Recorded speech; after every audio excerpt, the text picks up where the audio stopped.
Queens, New York, 1962. A wedding day. Flowers, a rented hall, a bride named Mickey putting on a dress her mother probably helped pin the week before. Somewhere across the borough, in a parked car, police are photographing what's left of a man who used to be her ex-boyfriend. He's not in one piece anymore. He's in roughly a dozen of them, scattered across the interior of his own vehicle like somebody had unpacked him instead of killed him. The groom never got arrested for it. Nobody could prove it was him, and honestly, nobody in that neighborhood needed proof. They just needed to know the story, and the story traveled fast. Don't bother this man's bride, ever, for any reason, because he will find you, and he will not be gentle about ending the conversation. The groom smiled through his own wedding photos a few hours later, like a man who'd simply taken care of a small errand before the ceremony. That groom's name was James Burke.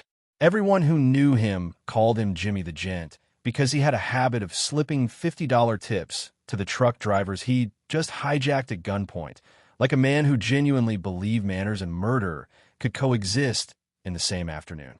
28 years later, Martin Scorsese put a version of him on screen, renamed Jimmy Conway, played by Robert De Niro with a coiled, controlled menace that made critics use words like chilling and restrained. Restrained is the operative word, and it's the one that should bother you, because the real Jimmy Burke never restrained anything in his life. He organized the largest cash robbery in American history up to that point, and then spent the following year murdering nearly everyone who helped him pull it off. He ran a bar in Queens that doubled, by his own crew's later admission, as an actual graveyard, with more than a dozen bodies buried on the property over the years while regulars ordered drinks 20 feet away. And according to the man who knew him best, his own protege Henry Hill, when Burke wanted to collect a debt from a father who couldn't pay, sometimes the fastest way to make a point was to lock that man's children inside a refrigerator until the money showed up. Goodfellas gave you the guy who tips well and kills reluctantly. This is the guy who actually existed, and by the time you're done hearing about him, De Niro's version is going to look like a rough draft somebody was too scared to finish. Start with the childhood, because with Burke it actually explains something instead of just padding the runtime. He was born James Burke on July 5th, 1931, and abandoned almost immediately. His mother placed him with the New York Foundling Hospital, an institution that handled unwanted infants, and from there he bounced between foster homes for most of his childhood, never adopted, never settled, raised by an ever-rotating cast of strangers who had no particular stake in whether he turned out fine or not. By the time he was a teenager, he was already deep into petty crime, and between the ages of 16 and 22, by his own later accounting, he spent all but 86 days behind bars. Not months, days. He was arrested constantly for small stuff, forgery, passing bad checks, and at 18, he caught a 5-year sentence for exactly that. Prison, for Burke, wasn't a detour from a normal life. It was closer to his second childhood, one where he learned the actual family business. Because he was of Irish descent, not Italian, Burke could never become a made member of an actual mafia family, no matter how much money he generated or how many bodies he was willing to produce on command. That single fact defined the entire shape of his career. He operated as an associate, first under Lucchese Capo Paul Vario, later moving in and out of favor with pieces of the Colombo organization as well, always adjacent to real power, never fully inside it, which paradoxically gave him more freedom than most made men ever had. A made man answers to a hierarchy. Burke, floating just outside the formal structure, mostly answered to himself. By the 1950s, he was running the neighborhoods of South Ozone Park and East New York, moving untaxed cigarettes and liquor, hijacking trucks, and building the reputation that earned him his nickname. The tip wasn't sentiment. Truck drivers who got handed $50 after having a gun pointed at them tended to describe their hijacker to police as polite, even reasonable, which made every eyewitness account slightly less useful to investigators trying to build a case. Jimmy the Gent wasn't a compliment. It was a tactic wearing a compliment's clothing. His headquarters for the next 3 decades was a bar called Robert's Lounge in South Ozone Park, Queens. On the surface, it was exactly what it looked like, a working-class tavern, cheap drinks, regulars who knew each other's names, a bocce court out back where Burke and his crew would play in the afternoons. Henry Hill later wrote that when Burke and his enforcer Tommy DeSimone played bocce together, they'd greet the game the same way every time, joking with each other like it was any other social club in any other neighborhood in Queens. Except underneath that bocce court, and in the ground around the building, and eventually inside the walls of neighboring property, were bodies. Henry Hill would go on to say there were more than a dozen men buried in and around Robert's Lounge over the years Burke ran it. Men who'd crossed him, informed on him, or simply become inconvenient enough to remove permanently. Regulars drank there for decades without knowing exactly how many of the missing men from their own neighborhood had ended up a few feet beneath the floor they were standing on. One of the killings tied to that bar became infamous enough to end up almost entirely intact in a movie, which tells you something, because if Scorsese kept a scene this close to reality, it means the truth genuinely couldn't be softened any further without losing the story altogether. In June of 1970, a Gambino-connected wise guy named William Billy Batts Bentvena came home from prison stint, and Burke's crew threw him a welcome home party at Robert's Lounge. During the celebration, Batts noticed Tommy DeSimone and made a joke about DeSimone's old job shining shoes as a kid, needling him in front of the room. DeSimone, famously thin-skinned and violent, took it as an insult he couldn't let stand. Burke, rather than calming the situation down, joined DeSimone in beating Batts nearly to death right there in the bar. According to accounts from Hill and others, they didn't finish him off immediately. They stuffed his unconscious, bleeding body into a car trunk, or by some tellings, briefly into a walk-in space at the bar to figure out what to do with him, before finishing the job later and burying him. The scene made into Goodfellas almost beat for beat, one of the only moments in the entire film where the fiction and the documented reality line up nearly perfectly, complete with the exact insult about shining shoes that supposedly set the whole thing off. That's the version audiences already know.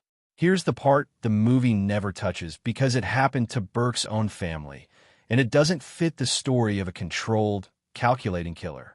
Around 1962, before any of the Lufthansa notoriety, before Robert's Lounge had built its reputation, Burke was engaged to a woman named Mickey. She mentioned to him that an ex-boyfriend had been harassing her, showing up uninvited, making her uncomfortable, the ordinary low-grade menace that plenty of women dealt with and plenty of men ignored. Burke did not ignore it. According to multiple accounts corroborated across decades of reporting on his life, on the day of their wedding, police discovered the ex-boyfriend's remains cut into roughly a dozen pieces, left inside his own car. Some tellings describe the method as consistent with a chainsaw. The exact tool has never been definitively confirmed in any official record, but the condition of the body left investigators with little doubt that whoever did this wanted the message understood by anyone who ever thought about bothering Jimmy Burke's woman again. No one was ever charged. Burke got married that same day, and by every account, seemed entirely at peace doing it. Think about the timeline for a second. Robert De Niro's Jimmy Conway spends the movie's entire back half unraveling under paranoia after a robbery, and audiences read that unraveling as the character's tragic flaw, cocaine and fear finally catching up to a man who used to have icy self-control. But the real Jimmy Burke had already dismembered a man the day before his own wedding, decades before Lufthansa ever happened, while he was, by every account, calm, composed, and looking forward to the reception. The violence wasn't a symptom of later paranoia. It was baseline behavior for him from the very beginning. Scorsese's version needed Conway to fall apart because a fictional character has to have an arc. The real man was never composed to begin with. There was nothing to fall apart. By the late 1970s, Burke had built a genuine criminal empire around Kennedy Airport, moving stolen cargo, running loan sharking operations, laundering money through a dress factory front called Moo Moo Vetta's, and mentoring a crew that included Henry Hill, Tommy DeSimone, and a volatile associate named Angelo Sepe. And then, in December of 1978, he orchestrated the crime that made him a household name 3 decades early, even if nobody outside law enforcement circles knew his actual name at the time. The Lufthansa Heist. December 11th, 1978. Six masked men breached the cargo terminal at JFK using a single set of bolt cutters on the perimeter fence, held up the employees inside, and walked away with somewhere close to $5.8 million in untraceable cash and roughly $1 million more in jewelry, the largest unrecovered cash robbery in American history at the time. Burke handpicked the crew personally, drawing men from the Lucchese ranks, bringing in his own son to help, and cutting in a banana capo named Vincent Acero to keep the peace with the family that technically controlled that stretch of airport territory. The whole thing took just over an hour. It should have been the crowning achievement of Burke's career. Instead, it triggered a purge that turned Robert's Lounge and the surrounding neighborhood into something closer to a killing field over the following 12 months. Burke became convinced, correctly in at least some cases, that members of his own crew were talking too much, spending too visibly, or simply becoming liabilities the longer the FBI's investigation dragged on. Parnell Stacks Edwards, whose entire job had been disposing of the getaway van, instead left it sitting in a fire zone outside his girlfriend's apartment for days, untouched, essentially handing investigators a crime scene wrapped in a bow. He was found shot to death not long after. Joe Buddha Manry, one of the actual gunmen, was found murdered in a car alongside an associate named Robert McMahon in May of 1979. Teresa Ferrara, the mistress of both Tommy DeSimone and Paul Vario, who had no direct role in the robbery itself, but was suspected of talking too freely, disappeared and turned up murdered and dismembered, her remains dumped in a New Jersey river. Paolo Licastri, a Gambino associate sent to observe the split of proceeds on his family's behalf, was found naked and set on fire in a Brooklyn landfill after Burke apparently decided he wasn't owed a cut after all. By some accounts, at least 6 men connected to the heist were killed in the year that followed, a body count that dwarfs anything the film shows on screen because the film, again, needed Conway's violence to feel like an escalating tragedy rather than simply Burke's ordinary way of doing business. Henry Hill would later claim, and this is the number that tends to stop people cold when they hear it for the first time, that over the full span of his criminal career, Jimmy Burke was directly responsible for somewhere between 60 and 70 murders. Not orchestrated from a distance through subordinates every time, though plenty were that. A meaningful share of them, by multiple accounts, Burke did with his own hands. There's no single court document that certifies that number, because Burke was never actually convicted of the overwhelming majority of those killings. He was suspected of roughly 50 murders over the course of his life and was formally convicted of exactly one.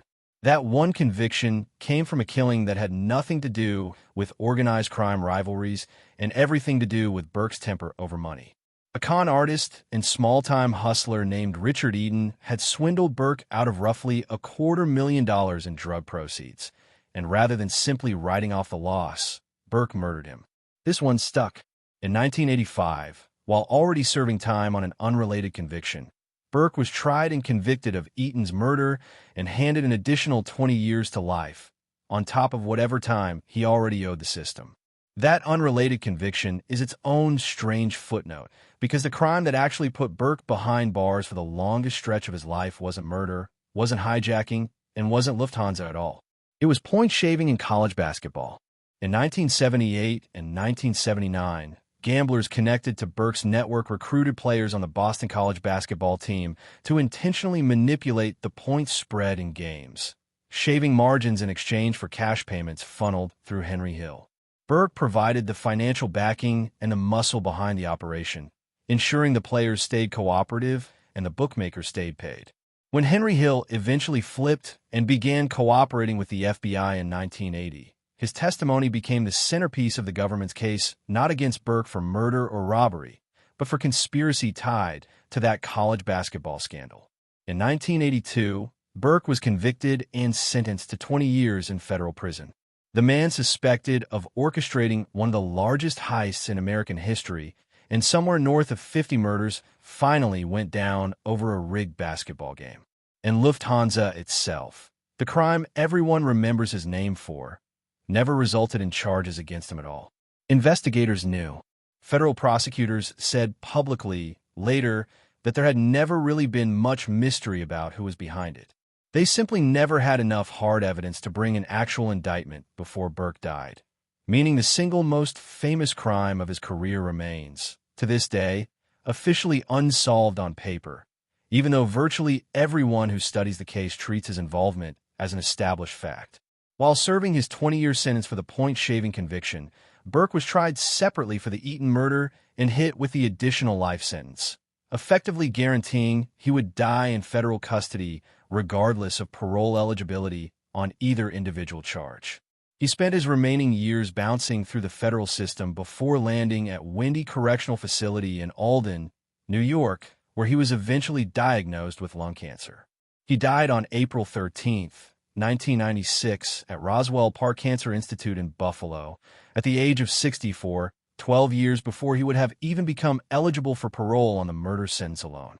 He was buried at St. Charles Cemetery in East Farmingdale, New York, a quiet ending for a man whose actual body count, if Henry Hill's estimate holds any water at all, would rank him among the most prolific killers in 20th century American organized crime, formally punished, in the end, for a basketball scandal and one murder out of dozens.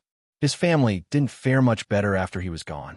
His son, Frank James Burke, who'd driven a support vehicle during the Lufthansa heist itself, was shot dead in 1987 at 26 years old outside a Brooklyn bar following an argument with another drug dealer, one more name added to a list of people connected to that robbery who never lived to spend their share of it in peace.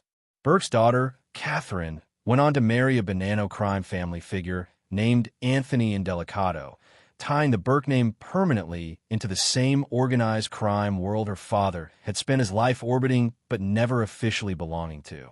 So here's what Goodfellas actually gave audiences in 1990, and here's why every softened edge in that portrayal exists for a reason that has nothing to do with historical accuracy and everything to do with what a mainstream film can survive putting on screen.